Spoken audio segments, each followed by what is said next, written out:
بسم اللہ الرحمن الرحیم۔ السلام علیکم۔ کیپٹل ٹاک میں خوش آمدید۔ تحریک انصاف کے سربراہ عمران خان صاحب جو ہیں وہ اب اپنا جو لانگ مارچ ہے اس کے بارے میں کہہ رہے ہیں کہ یہ 10 مہینے تک چلتا رہے گا۔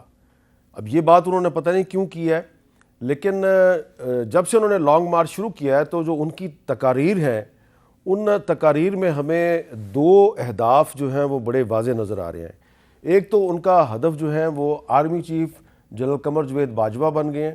کل انہوں نے وائس آف امریکہ کو انٹرویو دیتے ہوئے کہا کہ جنرل باجوہ صاحب جو ہیں وہ کرپشن کو برا نہیں سمجھتے تھے، اور اس کے علاوہ آج پھر انہوں نے نام لیے بغیر یہ الزام لگا دیا ہے کہ نیب ان کے کنٹرول میں نہیں تھی، بلکہ جن کے کنٹرول میں تھی انہوں نے چوروں کو سزائیں نہیں ہونے دیں۔ اور اس کے علاوہ آپ کو پتہ ہے کہ ان کا ایک اور بڑا محبوب ہدف ہے، اور وہ ہے رانا ثناءاللہ صاحب۔ اب رانا ثناءاللہ صاحب کی اور عمران خان کی آپس میں کوئی ذاتی چپکلش ہے، یہ بات جو ہے اس کو بہت سے لوگ مجھ سے یہ سوال کرتے ہیں، تو میں آج یہ سوال ضرور کروں گا رانا ثناءاللہ صاحب سے۔ لیکن اس سے پہلے کہ میں رانا صاحب سے سوال کروں، میں نے آپ کو یہ یاد دلانا ہے کہ آج 2 نومبر ہے، اور 2 نومبر جو ہے وہ صحافیوں کے خلاف جرائم کے خاتمے کا عالمی دن ہے، اور آج ہی ہمارے صحافی ساتھی ارشد شریف کی والدہ نے چیف جسٹس آف پاکستان کو ایک خط لکھا ہے جس میں انہوں نے جو حکومت کی طرف سے ان کے بیٹے کے قتل کی تحقیقات کے لیے کمیشن بنایا گیا ہے اس پہ عدم اعتماد کا اظہار کیا ہے، تو اس پہ بھی بات کریں گے۔ رانا ثناءاللہ صاحب ہمارے ساتھ موجود ہے۔ رانا صاحب بہت بہت شکریہ۔ سب سے پہلے تو میں یہ آپ سے جاننا چاہوں گا کہ جو آپ کے بارے میں عمران خان صاحب کہتے ہیں تو وہ تو ہم آپ سے بالکل پوچھ لیں گے، لیکن ایک بڑی عجیب بات انہوں نے آج کی ہے، ذرا سنیں وہ کیا کہہ رہے ہیں۔ میں نے 3.5 سال جو میں اقتدار میں تھا پوری کوشش کی کہ بڑے بڑے اس ملک کے جو مجرم اور ڈاکو جو 30 سال سے اس ملک کو لوٹ رہے تھے، میں نے پوری کوشش کی کہ کسی طرح ان کو سزا ہو، لیکن خفیہ ہاتھ تھے، ان کو سزا نہیں ہوتی تھی۔ کبھی جج بینچ ٹوٹ جاتا تھا، کبھی کمر میں درد ہو جاتی تھی کسی کی، کیس لمبا چل جاتا تھا، ہم کچھ نہیں کر سکے کیونکہ نیب میرے ہاتھ میں نہیں تھی۔ جو نیب کنٹرول کر رہے تھے انہوں نے ان چوروں کو بچایا۔ رانا صاحب میں آپ سے بالکل یہ نہیں پوچھوں گا کہ نیب کون کنٹرول کر رہا تھا، کیونکہ سب جانتے ہیں کہ نیب کس کے کنٹرول میں تھی، اور یہ بھی سب جانتے ہیں کہ کس کے حکم پہ علیم خان صاحب کو گرفتار کیا گیا تھا اور جن کا تعلق پی ٹی آئی سے تھا۔ لیکن اب یہ عمران خان صاحب جو ہیں وہ جوڈیشری اور آرمی دونوں پر یہ الزام لگا رہے ہیں جی کہ یہ چوروں کو اگر سزا نہیں ہوئی تو اس کی ذمہ دار فوج ہے اور جوڈیشری ہے۔ تو اس صورتحال میں آپ کو یہ نہیں لگ رہا کہ اب لڑائی جو ہے وہ آپ کی اور عمران خان کی نہیں ہے، یہ تو فوج اور جوڈیشری ایک طرف کھڑی ہے اور دوسری طرف عمران خان ہے، آپ تو ویسے بیچ میں کراس فائر میں آ گئے ہیں؟ نہیں میر صاحب، لڑائی جو ہے وہ عمران خان کی پوری قوم سے ہے، وہ صرف اسٹیبلشمنٹ فوج یا مخالف سیاستدانوں یا اپوزیشن سے نہیں، اس کی لڑائی پوری قوم کے ساتھ ہے، اور وہ پوری قوم کے ساتھ بلکہ وہ اس ریاست کے ساتھ جو ہے وہ لڑ رہا ہے، اور وہ جن ملک دشمن ریاست دشمن قوتوں کے ہاتھوں میں کھیل رہا ہے، یہ ساری چیزیں جو ہے وہ آہستہ آہستہ جو ہے وہ بے نقاب ہو رہی ہیں۔ آپ مجھے بتائیں کہ یہ کہہ رہا ہے اتنی ڈٹائی سے اور اتنی بے شرمی سے، یہ کہہ رہا ہے کہ جی نیب میرے ہاتھ میں نہیں تھی۔ بھئی نیب کیسے تمہارے ہاتھ میں نہیں تھی؟ جس دن چیئرمین نیب نے پریس کانفرنس کی اور اس نے کہا کہ اب جو ہے وہ احتساب جو ہے اس سے کوئی نہیں بچ سکے گا، اور اگر میں جو ہے وہ حکومت کے اتنے لوگوں کو پکڑ لوں تو حکومت جو ہے وہ دھڑام سے گر جائے گی۔ اس کے بعد جو ہے وہ ویڈیو جو ہے وہ کس نے جو ہے وہ وائرل کی، کس طرح سے جو ہے وہ اس ویڈیو میں جو خاتون تھی طیبہ گل جن کا نام ہے، اس کو کہاں بلایا گیا، اس کو کہاں رکھا گیا، چیئرمین نیب کو کس نے بلیک میل کیا، بلیک میل کرنے کے بعد اس کو کس نے کمپرومائز کیا، اور جب وہ کمپرومائز ہو گیا تو پھر اس کے بعد جو ہے وہ پھر اس کے کہنے پہ جو یہ کہتا تھا وہ کرتا جاتا تھا۔ آپ مجھے بتائیں کہ میرے اوپر جو کیس بنا ہے وہ اس نے نہیں بنوایا، اس کی پریس کانفرنس کی تیاری یہ نہیں کرواتا تھا، باقاعدہ اس کی جو ہے وہ تصاویر جو ہیں وہ اس کا جو ہے وہ ثبوت موجود ہے۔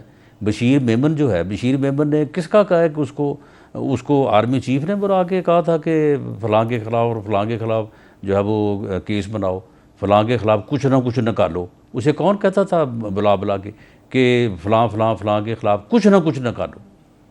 معاملہ یہ ہے کہ جب یہ سارا کچھ جھوٹ کی بنیاد پہ کر رہا تھا اور فراڈ کی بنیاد پہ کر رہا تھا اور اندھے انتقام کے لیے جو ہے یہ پاگل ہوا تھا، تو اس کے ساتھ پھر سبھی لوگ تو پاگل نہیں ہو سکتے تھے۔ لوگوں نے اس کی جو ہے وہ بات نہیں مانی اور بالآخر اب یہ اس نتیجے پہ پہنچا تھا کہ یہ اپنی مرضی کے جج لگانے کا بھی اختیار جو ہے انہوں نے ایک قانون بنایا تھا، وہ حکومت نے لے لیا تھا، اور اب آگے جا کے کوئی اس قسم کی جو ہے یہ جو ہے نا فسطائیت جو ہے وہ کرنے والا تھا۔ اسی کے پاس اختیار تھا، یہ کہتا رہا اس وقت کہ میرے پاس اختیار ہے۔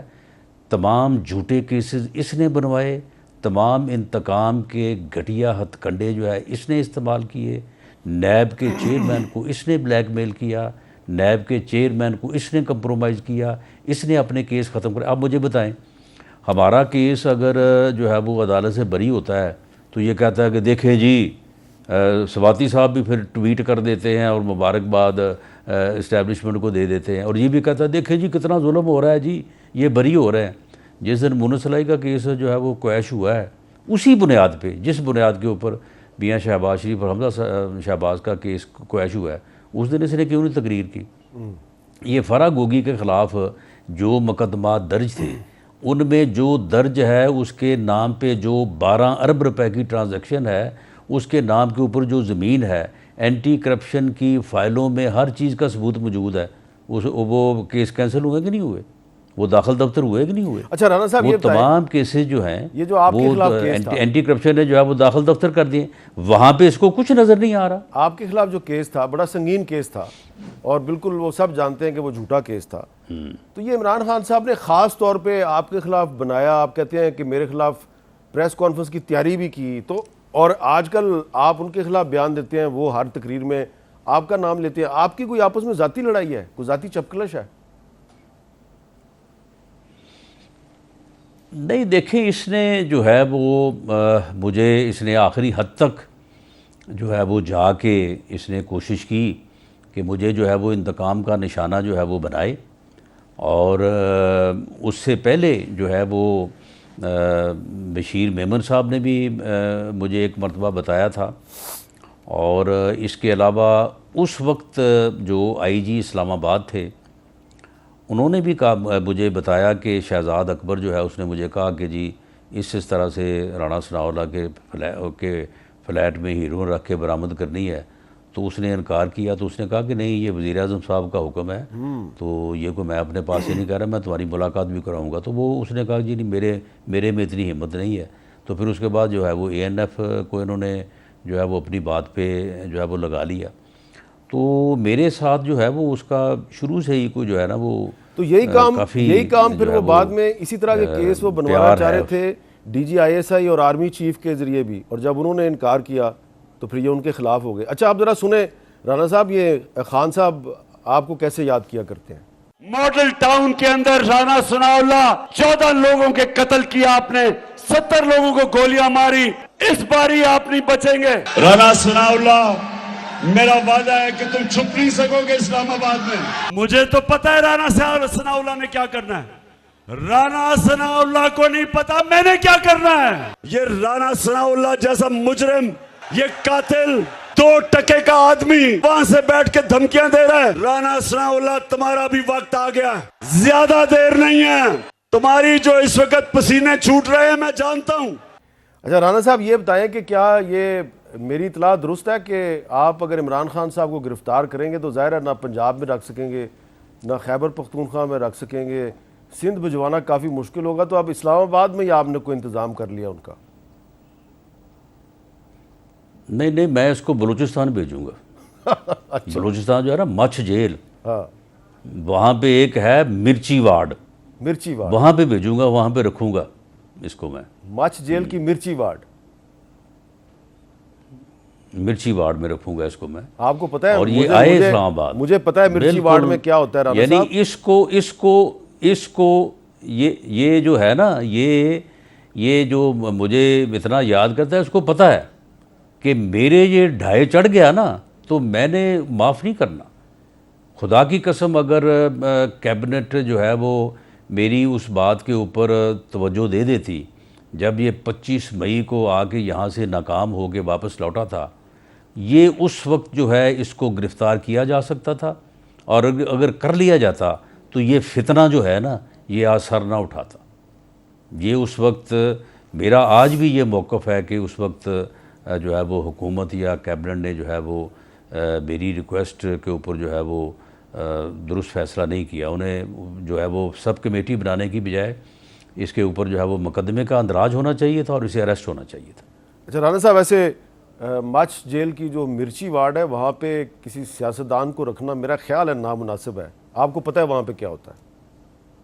نہیں, اس میں سیاستدان ہی رہتے رہے ہیں. آپ جو ہے وہ اختر جان مینگل صاحب سے پوچھ لیں, میرا ان سے وعدہ ہے کہ یہ 2 بندے ہیں, ان سے انہوں نے وعدہ لیا ہوا مجھ سے کہ جب بھی گرفتار ہوں گے ان کو وہاں پہ بھیجنا ہے. اچھا, یہ آپ اختر مینگل صاحب نے آپ سے وعدہ لیا ہوا ہے؟ اس میں سیاستدان ہی رہے ہیں. اختر مینگل صاحب نے وعدہ لیا ہوا ہے؟ وہ جی اختر جان مینگل صاحب, اور ان سے آپ پوچھ لیں وہاں پہ سیاستدان ہی بند ہوتے رہے ہیں. انہوں نے مجھے بتایا ہوا بیفور پارٹیشن بھی وہاں پہ سیاستدان ہی بند مینگل ہوتے رہے صاحب ہیں. نے مجھے بتایا ہوا ہے کہ وہ اس مرچی وارڈ میں ان کے ساتھ کیا ہوا تھا, اس لیے میں ذاتی طور پہ یہ سمجھتا ہوں کہ وہاں پہ کسی سیاستدان کو نہیں رکھنا چاہیے. بہرحال یہ آپ کی مرضی ہے, جو بھی آپ کے ڈائے چڑھ گیا, جو آپ نے لفظ استعمال کیا ہے تو پھر اللہ خیر ہی کرے. لیکن رانا صاحب ذرا سنیں کہ عمران خان صاحب کو اسلام آباد پولیس کے بارے میں بڑی خوش فہمی ہے, وہ کیا کہہ رہے ہیں. یہ جو تم نے ساری پولیس بگوائی ہے یہ سن لو, قاتل ثناء اللہ سن لو, جب ہم اسلام آباد کے قریب پہنچیں گے یہ میری پیشن گوئی سن لو کہ جس پولیس کے اوپر اب اتنا کروڑ روپیہ خرچ کر رہے ہیں وہ ہمارے ساتھ شامل ہو جائیں گے کیونکہ وہ ابھی پاکستانی ہے. جی رانا صاحب, عمران خان صاحب کا خیال ہے کہ اسلام آباد کی پولیس جو ہے وہ تحریک انصاف کے لانگ مارچ کی سپورٹ کر دے گی, یہ کیوں ان کو خوش فہمی ہے ایسی؟ انشاءاللہ تعالی رینجرز, ایف سی اور اسلام آباد پولیس کے جوان جو ہیں وہ ان کو گرفتار کریں گے, اور ان کو جو ان کا جو فتنہ مارچ ہے انشاءاللہ تعالی اس کو وہ جیسے کہتے ہیں نا پھیتی پھیتی کر دیں گے. اس کی بھول ہے یہ. اس کی وجہ یہ ہے کہ ساری قوم سمجھتی ہے, لوگ سمجھتے ہیں. آپ دیکھیں نا کس طرح سے ان کا جو ہے یہ لانگ مارچ جو ہے یہ ناکام ہوا ہے, اور کس طرح سے جو ہے یہ کو 3 دن جو ہے یہ وہاں پہ خراب ہوتے رہے ہیں. ان علاقوں سے کسی جگہ سے بھی, یعنی پورا لاہور شہر یہ پھرے ہیں, 4-5 ہزار سے آدمی جو ہے وہ لاہور سے نہیں نکلا. یہ وہی ان کا کلٹ جو ہے وہ گمراہ لوگ, کوئی 7-8 ہزار وہی ساتھ رہے ہیں, آگے اس سے بھی برا حال تھا. تو اب آ کے انہوں نے اپنی اسٹریٹجی جو ہے وہ تبدیل کی ہے. تو اب میں سمجھتا ہوں کہ یہ جو انہوں نے ٹائم لیا ہے نا وہ اپنا امیر صاحب, ہمارے بعض دوست جو ہے نا وہ بہت کم انفارمیشن کے اوپر تبصرہ بہت بڑا, انالیسس بہت بڑا کر دیتے ہیں. آپ ان چیزوں کو بہتر جانتے بھی ہیں, انالائز بھی کر لیتے ہیں, انفارمیشن بھی لے لیتے ہیں. اس وقت ان کا کوئی لانگ مارچ نہیں ہے. اس وقت 2 صوبائی حکومتیں فیڈریشن پہ حملہ کرنے کی تیاری کر رہے ہیں. اس کے لیے انہوں نے ٹائم گین کیا ہے, اور اس بارے میں کے پی کے میں بھی تیاری ہو رہی ہے, اور ادھر جو ہے وہ پنجاب حکومت بھی جو ہے وہ گورنمنٹ لیول کے اوپر جو ہے وہ تیاری ہو رہی ہے. وہ ہمیں ساری رپورٹس جو ہیں وہ مل رہی ہیں, اور اس بارے میں سمجھتا ہوں کہ وفاقی حکومت کو, وفاق کو جو ہے وہ بڑا فیصلہ جو ہے وہ کرنا چاہیے. اچھا رانا صاحب, یہ آج عمران خان صاحب نے کچھ 6 سوال اٹھائے ہیں. ان 6 سوالوں میں بہت سی باتیں انہوں نے کی ہیں, ارشد شریف سے لے کے اور اعظم سواتی, شہباز گل, ساری باتیں انہوں نے کر دی ہیں. اور اس میں انہوں نے یہ بھی ایک سوال اٹھایا کہ کون ہے جو صحافیوں کی آواز بند کرنے کی کوشش کر رہا ہے. تو یہ ہم سن رہے ہیں کہ آپ کی حکومت جو ہے وہ کوئی سوشل میڈیا پر پابندیاں لگانے کے لیے کوئی نیا قانون لا رہی ہے. تو یہ قانون تو عمران خان صاحب بھی لے کے آئے تھے, پیکا آرڈیننس لے کے آئے تھے, وہ ہم اسلام آباد ہائی کورٹ میں گئے, اس کا سیکشن 20 ہم نے معطل کرایا. پھر عمران خان صاحب جو ہیں وہ سوشل میڈیا رولز لے کے آ رہے تھے, اس پہ بھی اسلام آباد ہائی کورٹ میں ہم گئے, اور اس پہ بھی وہ کیس ابھی زیر سماعت ہے. تو اگر اسلام آباد ہائی کورٹ نے عمران خان صاحب کو وہ کام نہیں کرنے دیا تو وہ آپ کو کیسے کرنے دیں گے؟ نہیں بالکل ہم نہیں کریں گے، اور ہم جو اصل ایشو ہے، اب دیکھیں نا ایک آدمی جو ہے نا وہ اپنا ویڈیو خود ہی وہ پہلے بناتا ہے کہ میں چیف الیکشن کمشنر کو کہتا ہے کہ میں آ رہا ہوں 2-3 دن میں، اور میں آ کے جو ہے وہ تمہیں بھی قتل کروں گا، تمہاری فیملی کو بھی قتل کروں گا، پھر خود ہی اس کو اپلوڈ کر دیتا ہے۔ اچھا اب جب اس کو پکڑا جاتا ہے تو وہ اسی وقت وہ بیل آؤٹ ہو جاتا ہے۔ اچھا اسی طرح سے سوشل میڈیا کے اوپر بعض شریف لوگوں کے، بعض فیملیز کے ساتھ بڑے لوگوں کے گلے ہیں کہ کس طرح سے لوگوں کے گھر تک جو ہے وہ بعض جو ہے وہ بلیک میلرز نے برباد کیے ہیں۔ تو یہ ایک ایشو موجود ہے، لیکن اس ایشو کو ریڈریس کرتے کرتے اظہار رائے کی آزادی کو ڈیمیج کر دیے جائے، یہ قطعاً ناقابل قبول ہے۔ ہم اس ایشو کو سامنے رکھ کے جو صحافتی تنظیمیں ہیں، آپ جیسے جو سینئر لوگ ہیں، آپ کے سامنے رکھیں گے۔ اگر آپ نے اس کا کوئی مؤثر حل جو کہ اظہار رائے کی آزادی کو ڈیمیج نہ کرے، وہ اگر کسی پہ متفق ہو گیا تو وہ بن جائے گا، ورنہ بالکل نہیں بنے گا۔ پھر یہ جو سفرنگ ہے یہ پھر بہرحال جاری رہے گی، جس کا کہ جاری رہنا جو ہے وہ مناسب نہیں ہے۔ رانا صاحب یہ بتائیں کہ ہم نے سنا ہے کہ فیڈرل گورنمنٹ جو ہے وہ سینیٹر اعظم سواتی کی جو درخواست ضمانت ہے اس کی منسوخی کے لیے عدالت سے رجوع کر رہی ہے، تو وہ ٹھیک ہے، وہ آپ کی مرضی، آپ جو مرضی کریں، لیکن وہ جو الزامات لگا رہے ہیں آپ کے خیال میں ان کی چھان بین نہیں ہونی چاہیے؟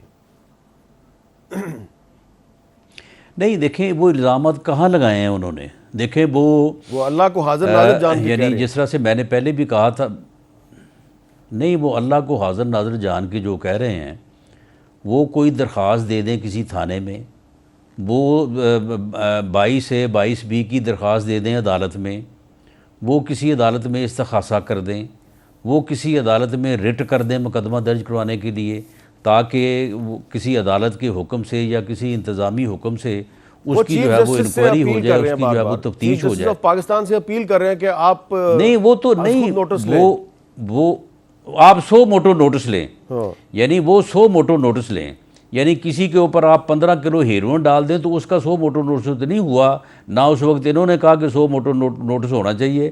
تو اب جو ہے وہ یہ کہہ رہے ہیں کہ میرے اوپر ٹارچر ہوا ہے، تشدد ہوا ہے۔ یہ 5:10 کے اوپر گرفتار ہوئے ہیں، اور اسی دن 3 گھنٹے بعد جو ہے وہ 8:15 پر یہ عدالت میں تھے۔ عدالت سے سیدھے گئے ہیں ہاسپٹل، اور وہاں پہ 4 پروفیسرز نے، 4 ڈاکٹروں کے بورڈ نے اس کا معائنہ کیا، اور انہوں نے کہا کہ ان کے جسم کے اوپر کوئی تشدد کا، کوئی انجری کا جو ہے وہ نشان نہیں ہے، ایون خراش بھی نہیں ہے۔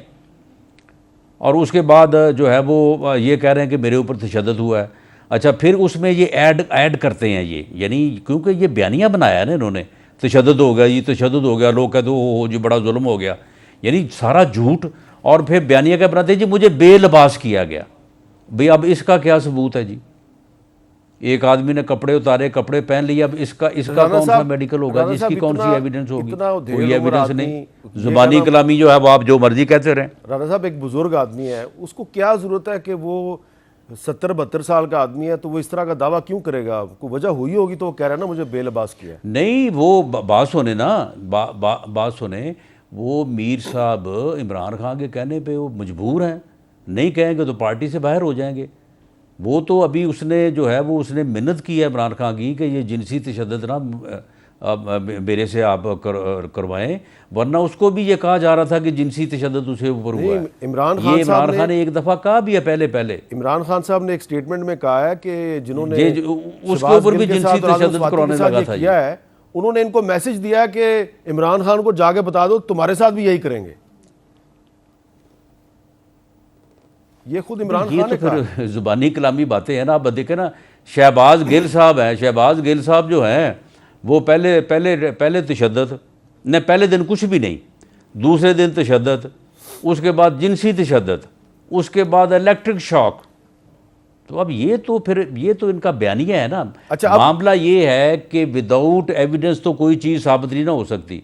اگر ان کے اوپر تشدد ہوا ہوتا، جن لوگوں پہ تشدد ہوئے ہیں ان لوگوں کے میڈیکل ہوئے ہیں، اس وقت بھی ہوئے جب مشرف کی حکومت تھی، اس کے نیا مارشل تھا اور کوئی بندہ جو ہے وہ سانس نہیں لے سکتا تھا، اس وقت بھی میڈیکل بورڈز نے جو ہے وہ لوگوں کے میڈیکل لیگل مشرف کیے دور ہیں میں اور بتایا ہے کہ جناب یہ مشرف دور لوگ میں جو ہے زخمی ہیں، آپ پہ بھی ان کے اوپر تشدد ہوا ٹارچر ہوا ہے۔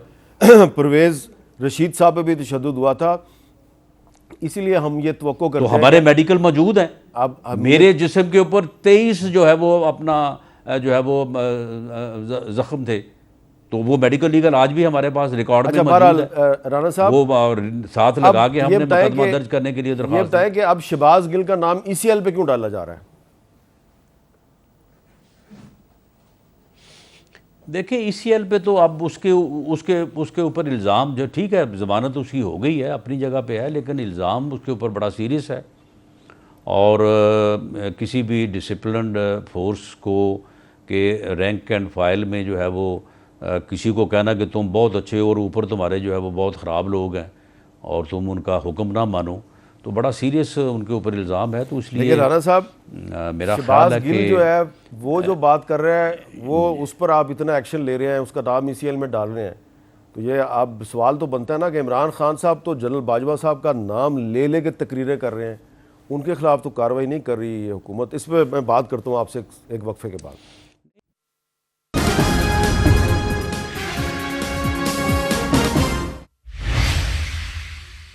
کیپٹل ٹاک میں دوبارہ خوش آمدید۔ ہم بات کریں وفاقی وزیر داخلہ رانا ثناءاللہ صاحب سے۔ رانا صاحب میں وقفے سے پہلے آپ سے یہ سوال کرنا چاہ رہا تھا کہ ٹھیک ہے شہباز گل صاحب جو ہیں انہوں نے جو بیان دیا یا جو انہوں نے کہا آپ کے خیال میں وہ بہت سنگین جرم ہے، لیکن جو عمران خان صاحب کہہ رہے ہیں کچھ لوگوں کے خیال میں وہ زیادہ بڑا سنگین جرم ہے، تو کیا وجہ ہے کہ شہباز گل کا نام ای سی ایل پہ ڈالتے ہیں آپ اور عمران خان کے خلاف کوئی کارروائی نہیں، اس لیے کہ وہ بڑے لیڈر ہیں؟ میرا خیال ہے کہ جو ای سی ایل میں نام ڈالنے کی ایک بنیادی وجہ ہوتی ہے کہ اس بندے کے متعلق انفارمیشن ہوتی ہے کہ وہ بندہ ملک چھوڑ رہا ہے، اچھا تو میرا نہیں خیال کہ عمران خان جو ہے وہ ملک چھوڑ رہا ہے، اور شہباز گل صاحب کے متعلق کوئی انفارمیشن ہوگی کہ شاید وہ ملک چھوڑ رہے ہیں۔ اچھا اب یہ بتائیں کہ کیا یہ درست ہے کہ اسلام آباد میں جو ہوٹل مالکان ہیں ان کو یہ کہا گیا ہے کہ جو لانگ مارک کے شرکاء آ رہے ہیں ان کو آپ نے اپنے ہوٹلوں میں کمرے نہیں دینے؟ جی بالکل، ہم نے جو ہے یہ آپ کے علم میں ہوگا کہ 25 مئی کو انہوں نے 2-2.5 ہزار بندہ جو ہے وہ پہلے ہی آ کے یہاں پہ ٹھہرایا ہوا تھا، ڈفرینٹ ہاؤسز میں، پارلیمنٹ لاجز میں ٹھہرائے ہوئے تھے، کے پی کے ہاؤس میں، دوسروں میں اور ہوٹلز میں، اور ان بندوں نے جو ہے وہ سب سے پہلے جو ہے وہ ہنگامہ آرائی کے لیے جو وہ باہر نکلے تھے، تو اس لیے جو لوگ اس مقصد کے لیے اور اس نیت سے آئیں گے تو ان کو تو پھر ہمیں چیک کرنے کا جو ہے وہ حق حاصل ہے، تو اگر کوئی ویسے آتا ہے، کوئی اپنے کسی ضروری کام سے آتا ہے، کسی اپنے مقصد کے لیے آتا ہے، وہ آ کے ٹھہرتا ہے تو کسی کو کوئی رکاوٹ نہیں ہے، لیکن ایسا آدمی جو کہ اس نیت سے آئے اور فساد اور فتنے کی نیت سے آئے، فتنہ مارچ میں شامل ہونے کے لیے آئے، تو اس کو تو بالکل میں سمجھتا ہوں کہ اسے روکنا یا اس کو چیک کرنا جو ہے یہ لا انفورسنگ ایجنسیز کی ذمہ داری ہے۔ اچھا رانا صاحب، ایف آئی اے نے عمران خان صاحب کو 31 اکتوبر کو یعنی کہ پچھلے روز کراچی بلایا تھا، منی لانڈرنگ کیس کی تحقیقات کے سلسلے میں وہ پیش نہیں ہوئے، اب انہیں سائفر اور ممنوعہ فنڈنگ کیسز میں 3 نومبر کو اور 7 نومبر کو بلایا گیا ہے، تو وہ تو پھر پیش نہیں ہوں گے، تو وہ تو کوئی نوٹس جو ہے ایف آئی اے کا اس کو خاطر میں نہیں لا رہے، تو آپ شہباز گل کے خلاف کارروائی کیے جا رہے ہیں، عمران خان صاحب تو آپ کے کسی نوٹس کو خاطر میں نہیں لاتے، تو کیا کریں گے پھر؟ نہیں کوئی نہیں، یہ چیزیں بھی جو ہیں پھر آہستہ آہستہ جو ہے یہ چیزیں پھر آگے بڑھتی ہیں، تو جب ان کے اوپر شروع ہوگا، یہ جب شکنجے میں آئیں گے تو اس کے بعد پھر ساری چیزیں جو ہیں وہ پھر یکدم ہی شروع ہو جائیں گی، تو اس لیے اب یہ اس طرف بڑھ تو رہے ہیں اور اپنے انجام کی طرف جو ہے یہ بڑھ رہے ہیں، تو انشاءاللہ تعالیٰ یہ اپنے انجام کو یہی پہنچیں گے، انشاءاللہ پاکستان اور یہ ریاست جو ہے وہ اللہ کے فضل سے قائم و دائم رہے گی۔ رانا صاحب آپ یہ بتائیں کہ ارشد شریف صاحب جو ہیں ان کے قتل کی انکوائری کے لیے حکومت نے جو کمیشن بنایا اس کا سربراہ بنایا جسٹس ریٹائرڈ عبدالشکور پراچا صاحب کو، آج ان کی والدہ نے اس کمیشن کو مسترد کر دیا اور چیف جسٹس آف پاکستان کو ایک خط لکھا اور اس میں درخواست کیا کہ جی آپ حاضر سروس ججوں کا ایک نیا کمیشن بنائیں. تو اب وہ جو کمیشن ہے جو کام کر رہا ہے اس پر تو عدم اعتماد کر دیا ارشد شریف کی فیملی نے, تو اب اس کی کیا اہمیت رہ گئی؟ آپ نہیں سمجھتے کہ آپ کو ایک دوبارہ کمیشن بنانا چاہیے؟ دیکھیں میری ابھی اس بارے میں پرائم منسٹر سے بات تو نہیں ہوئی, لیکن میں پوری ذمہ داری سے یہ بات کہتا ہوں کہ ارشد شریف صاحب کی جو والدہ ہے وہ ہمارے لیے بہت احترام کے قابل ہیں. ان کی تسلی تشفی, بلکہ پوری فیملی کی تسلی تشفی, اور اس کے بعد جو صحافی فیملی ہے ارشد شریف کی, اس کی تسلی جو ہے وہ ہمارے لیے بہت اہمیت کی حامل ہے. صحافتی تنظیمیں جس بندے کو اس کمیشن کا حصہ بنانا چاہیں گورنمنٹ تیار ہے. ارشد شریف کی فیملی, ان کی والدہ جس بندے پہ اعتبار کریں اس بندے کو کمیشن میں شامل کرنے کو تیار ہیں. اگر وہ حاضر سروس کی بات کر رہے ہیں تو حاضر سروس اگر چیف جسٹس صاحب اس بات کو جو ہے وہ سینکشن کر دیں, اپروول دے دیں, تو ہم اس کے لیے بھی تیار ہیں. لیکن حاضر سروس ججز جو ہے ان کمیشنز کی سربراہی سے جو ہے وہ معذرت خواہ ہیں, وہ کرنے کو تیار نہیں ہوتے. اور دوسری بات یہ ہے کہ اگر اس بارے میں ان کا کوئی بھی خیال ہے, وہ کسی کے خلاف کوئی کارروائی چاہتے ہیں, مقدمہ درج کرانا چاہتے ہیں, کوئی اس کے خلاف کسی کے خلاف انکوائری چاہتی ہے فیملی, وہ بتائیں, ہم اس کو جو ہے وہ کرنے کو جو ہے وہ تیار ہیں. یہ جو کمیشن آف انکوائری اس نے فیکٹ فائنڈنگ ہی کرنی ہے نا, اس نے کوئی مقدمہ تو اگر درج ہوگا تو بعد کی بات ہے. میں آپ کو بتاتا ہوں کہ جب آپ کی پچھلی حکومت تھی تو کوئٹہ میں ایک بم دھماکہ ہوا تھا, اس کی انکوائری کی تھی جسٹس قاضی فائز عیسیٰ صاحب نے, جس پہ پھر اس وقت کے وزیر داخلہ چودھری نثار علی خان صاحب نے ان کے خلاف پریس کانفرنس کر دی تھی. تو میمو گیٹ کمیشن جو ہے اس کی بھی جو انکوائری ہے وہ حاضر سروس ججوں نے کی تھی. تو حاضر سروس جج جو ہیں وہ بہت سی کمیشنز جو ہیں وہ بنا چکے ہیں اور اس میں شامل بھی ہو چکے ہیں. نہیں, لیکن اب کوئی صورتحال تھوڑی سی مختلف ہوئی ہے, اور اس بارے میں یعنی عدلیہ نے ایز انسٹیٹیوشن جو ہے وہ کچھ فیصلے کیے ہیں, اور اس سے پہلے اتفاق ہوا ہے ایک دو مواقع کے اوپر, تو چیف جسٹس صاحب نے اس بات کو جو ہے وہ پذیرائی نہیں بخشی. اچھا, لیکن اس بارے میں جو دیکھیں فیکٹ فائنڈنگ ایک ٹیم جو ہے وہ کینیا گئی ہوئی ہے, وہ بھی فیکٹ فائنڈنگ کر کے لے کے آئے گی. انکوائری کمیشن بھی جو ہے وہ فیکٹ فائنڈنگ ہی کرے گا. اس کے بعد اگر کسی کے اوپر ذمہ داری فکس ہوئی اور اس کی جو سفارشات ہوئیں وہ ان کی فیملی کے سامنے بھی رکھیں گے, پوری قوم کے سامنے رکھیں گے. اس کے اوپر ہر کوئی جو ہے وہ اپنی رائے کا اظہار کر سکتا ہے, اور اگر کسی کے ذمے کوئی بات آتی ہے تو پھر مقدمہ درج ہوگا. اس میں میں سمجھتا ہوں کہ اگر ان کی فیملی کی کوئی اپنی انفارمیشن ہے تو وہ ہمارے ساتھ شیئر کریں, ہم اس کے اوپر عمل کرنے کو تیار ہیں. ان کی والدہ نے جو خط لکھا نا آج چیف جسٹس کو, اس میں یہ الزام لگایا کہ ان کا بیٹا جب دبئی پہنچا تو وہاں سے پھر اس کو حکومت پاکستان کے دباؤ پہ نکالا گیا, لہذا وہ کینیا چلا گیا. یہ چیزیں جو ہے نا, یہ ہم ان کی تہ تک ہم پہنچ چکے ہیں. معاملہ یہ ہے کہ اسے یہاں سے کس نے نکالا, کس نے مجبور کیا, وہ نہیں جا رہے تھے, پھر ایک تھریٹ الرٹ جو ہے وہ جاری کروایا گیا, اس سے اسے ڈرایا گیا, اور پھر دبئی سے کس نے بھیجا, کس نے وہاں پہ بندوبست کیا ٹھہرانے کا, کون تھا جو وہ کہتا تھا کہ آپ ابھی واپس نہ آئیں, وہ واپس آنا چاہتے تھے. یہ ساری چیزیں جو ہے نا یہ ویسے اس حد تک جو ہے یہ ثابت ہو گئی ہیں, اور یہ ثبوت ایسے ناقابل تردید ہیں کہ جب یہ سامنے آئیں گے یا ان کو ریلیز کیا جائے گا, ارشد شریف کی والدہ محترمہ, ان کی فیملی بھی ان باتوں کو تسلیم کرے گی. رانا صاحب یہ بھی بتا دیں وہ کون تھا جس کے کہنے پہ یا جس کے حکم پہ ارشد شریف کے خلاف 1 درجن سے زیادہ مقدمات درج ہوئے؟ دیکھیں ان کے خلاف 1 درجن کے مقدمات جو درج ہوئے ان کو گرفتار تو کسی نے نہیں کیا, ان کو کسی نے پوچھا بھی نہیں ہے. بلکہ میں سمجھتا ہوں کہ یعنی ہمارے وقت میں یا پہلے وقت میں تو کوئی پوچھتا نہیں تھا. اب تو حالت یہ ہے کہ ارشد شریف کے خلاف ایک مقدمہ درج ہوا, ان کی نہ صرف ان کی ضمانت ہوئی بلکہ یہ ضمانت بھی ہوگی کہ آئندہ بھی جتنے مقدمات درج ہوں گے سب میں ضمانت ہے. تو یہ ریلیف ان کو اسلام آباد ہائی کورٹ نے دیا تھا, پہنچ سکا, ان کو کوئی گرفتار نہیں کر سکا. یہ ریلیف ان کو اسلام آباد ہائی کورٹ نے دیا تھا. تو اگر کوئی مقدمے ان کے خلاف درج ہوئے تھے تو ان مقدموں کو انہیں چیلنج کرنا چاہیے تھا ہائی کورٹ میں, جب عدالتیں جو ہے وہ اتنا تکڑا ریلیف ان کو دینے کو تیار تھیں تو واقعی درست تھا کہ وہ نہیں جانا چاہتے تھے، وہ صحیح ان کا فیصلہ تھا. یہ پھر ان کو مجبور کر کے باہر بھیجا گیا. یہ اللہ بہتر جانتا ہے کہ اس کے پس پردہ جو ہے وہ کیا حقیقت تھی، وہ اب سامنے آ جائے گی انشاءاللہ. چلیں اللہ کرے جی وہ سامنے آ جائے. رانا صاحب ایک دو سوال اور ہیں، وقفے کے بعد آپ سے ایک دو سوال اور کرتا ہوں.